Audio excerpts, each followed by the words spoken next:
Ente udah mengetahui bahwasanya konsep ini konsep yang hak, kau harus mulai menempuhnya. Jangan coba ngeles-ngeles dari konsekuensinya. Konsekuensinya kau harus mengikuti, beragamamu berarti harus mengikuti konsekuensi itu. Seseorang mengikuti manhaj salaf, dia harus memenuhi 3 poin ini. Oke? Al-ilmu bihi, ilmu tentangnya. Kemudian suluk, dia harus menempuh path tersebut, jalan tersebut. Yang ketiga, as-sabat, dia harus hang on tight di situ, bertahan di situ. Oke? Yang disampaikan para ulama, rahimahumullah ahya'an wa amwatan.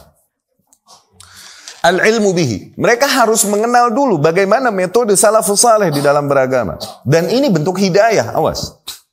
Berapa banyak manusia, sejenius-jeniusnya manusia, tapi mereka tidak mengenal manhaj. Manusia selevel, mathalan, Ibn Hazm. Ibn Hazm nih, kalau seseorang melihatnya, dikatakan sampai, la saqata maghsyiyan. Niscaya ia akan pingsan. Karena apa? Wibawa dan keilmuannya tampak pada fisiknya. Orang lihat Ibnu Hazm gubrak begitu. Tapi lihat di akidahnya. Entar dia mentakwil, entar dia mentafwid, entar dia diam. Tuh, lihat. Enggak kena asma, Bapak menyikapi asma wa sifat sebagaimana salafus. Enggak kena. Lihat Al-Imam Al-Ghazali, manusia pintar enggak itu? Ustadznya, Al-Imam Al-Juwaini, Imamul Haramain. Itu manusia-manusia jenius yang dikatakan, laukan fil Yahud, andai saja di Yahudi ada manusia kayak begini, laftakharu bih, niscaya kaum Yahudi akan berbangga-bangga dengannya. Yahudi kaum yang terkenal dengan kejeniusannya, iya gak? Tapi kalau ada yang kayak Imam Juwaini di Yahudi, mereka akan mengenang dan membangga-banggakannya. Berarti lebih. Tapi akidahnya apa? Mu'tazilah. Di akhir hayatnya dia baru tobat dan kemudian dia pikir dia masuk ahlus sunnah. Padahal enggak, dia ke Asy'ariyah sebenarnya. Al-Imam Al-Ghazali, Asy'ariyah Sufi. Di akhir hayatnya baru menemukan manhaj salaf, akidah ahlus sunnah, ahlul hadis, mengikuti metode itu baru. Tapi ya udah keburu dikenal dengan namanya di track recordnya di dunia Sufis. Al-Jahiz, pernah dengar Jahiz? Ini muridnya Wasil bin Atha. Iya gak? Yang muassis Mu'tazilah. Yang keluar dari majelisnya Hasan Al-Basri. Pernah dengar itu? Nah, dia punya murid nih. Murid pentolannya diantaranya Al-Jahiz. Ini orang genius. Oke? Jahiz, kalamnya itu jadi hujjah di nahwu, di ilmu gramatikal bahasa Arab. Jago bahasa luar biasa. Dan dia orang yang dikenal memiliki photographic memory. Kalau dia lihat sesuatu nih, dia lihat selewat, tuh, dia hafal apa yang dia lihat. Jahiz, bro.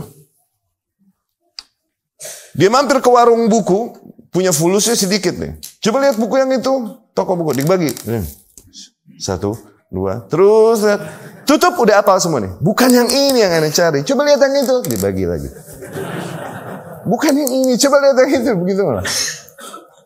Akhirnya ketahuan sama yang tukang buku lama-lama. Oh, ini dia begitu nih. Pas datang lagi, coba lihat yang itu, ditimpa pakai buku, jeder dia lari.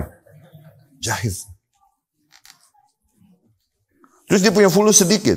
Kalau beli buku cuma dapat dikit kan? Dia bawa ke tukang buku. Ini fulus buat ente semua. Tapi biarkan aku nginep di tokomu sehari aja.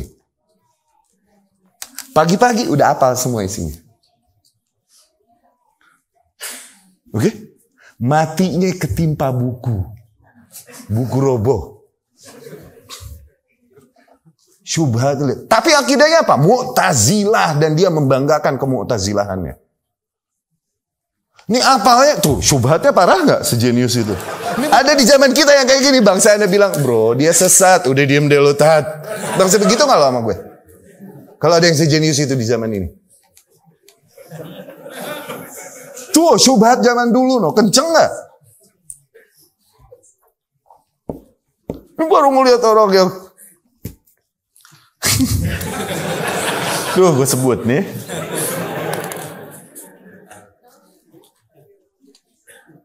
Allah musta'an. Kenapa? Dia nggak dapat ilmu tentang manhaj ini. Tuh, ini ilmu hidayah bro. Bisa jadi sepolos-polosnya manusia berada di atas manhaj yang hak. Alhamdulillah. Sejenis-jenisnya manusia berada di atas penyimpangan. Iya bisa jadi.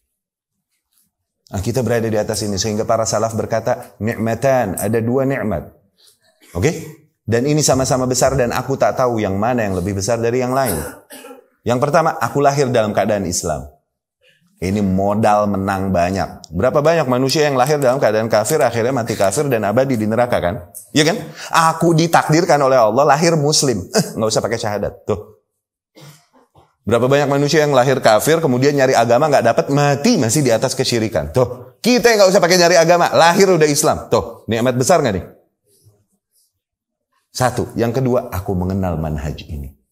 Sementara manusia pada nyungsep di kuburan. Aku nggak tahu yang mana yang lebih besar antara satu sama lain. Al-ilmu bih. Oke? Ilmu tentang.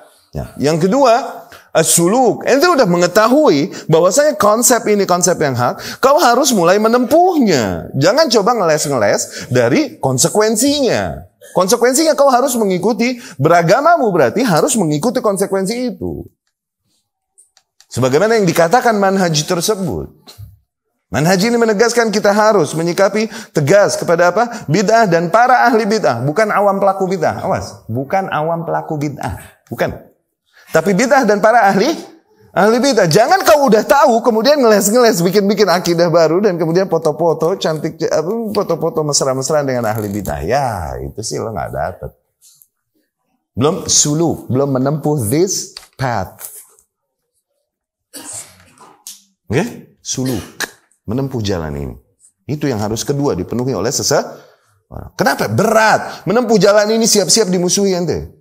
Karena akan dibenci oleh ahli bid'ah. Ahli bid'ah adalah kebanyakan kaum muslimin. Berarti dibenci kebanyakan kaum muslimin. Sehingga para ulama rahimahumullah berkata, idza lam yatakallam fik, apabila ahlul bid'ah belum menggunjingmu, yakni lam yu'zik, belum menyakitimu, minimal menggunjingmu, minimal ya. Kalau belum demikian, fattish fi nafsik. Maka periksa dirimu, yakni periksa manhajmu. Something wrong. Karena kau memang, apabila kau memang berada di atas manhaj yang hak, harusnya mereka membencimu. Harusnya mereka membencimu. Itu otomatis. Itu direct. Ini bukan side effect, bukan efek samping. Bukan. Itu direct unwanted effect. Itu efek langsung yang tidak diharapkan sih, cuman pasti harus terjadi. Maka di antara para ahlul haq, sebagaimana Imam Syafi'i ditanya, ya Imam siapa para ahlul haq? Imam Syafi'i bilang, lihat panah-panah para musuh Islam atau musuh sunnah, kemana diarahkan? Nah, itu insya Allah ahlul haq. Para ahli bidah, sufinya benci dia, harakinya benci dia. Tuh, lihat, siapa yang paling digregetin oleh mereka? Nah, itu dia insya Allah ahlul haq. Ya? Suluk. Kita harus menempuh jalan ini. Itu konsekuensi udah. Ya? Yang ketiga, as-sabat alaih. Harus bertahan di atasnya. Jangan goyah.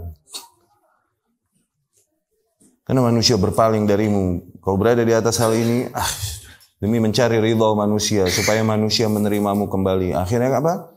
Akhirnya kau meminta maaf dari ketegasan yang kau katakan. Dari kemungkaran yang kau ingkari. Dari kebid'ahan yang kau ingkari. Manusia berpaling darimu karena itu. Akhirnya kau merubah. Klarifikasi. Yang ente kejar nih ridha Rabb apa ridha bashar bro. Jangan. Tahan. Sabat. Hang on. Tight. As-sabat. Bertahan. Di atas jalan. Nah, 3 unsur itu yang harus dipenuhi seseorang yang mau menempuh jalan ini. Yang pertama, ente kenal dulu. Ya? Kenal dulu gimana metode salaf. Pelajari usul-usulnya. Apa aja sih metode salaf? Lihat usul-usul. Lihat apa-apa yang menjadi kesepakatan salafus saleh dari zaman ke zaman. Bagaimana konsep mereka di hal ini, di hal ini, di hal ini. Tuh, pelajari buku-buku akidah. Itu ilmu bihi. Kemudian apa? Suluk. Terapkan di dalam kehidupan. Bagaimana menyikapi ini, bagaimana menyikapi fitnah, bagaimana menyikapi politik, bagaimana menyikapi bid'ah dan para ahli bid'ah, bagaimana menyikapi, bagaimana terapkan. suluk. Ya.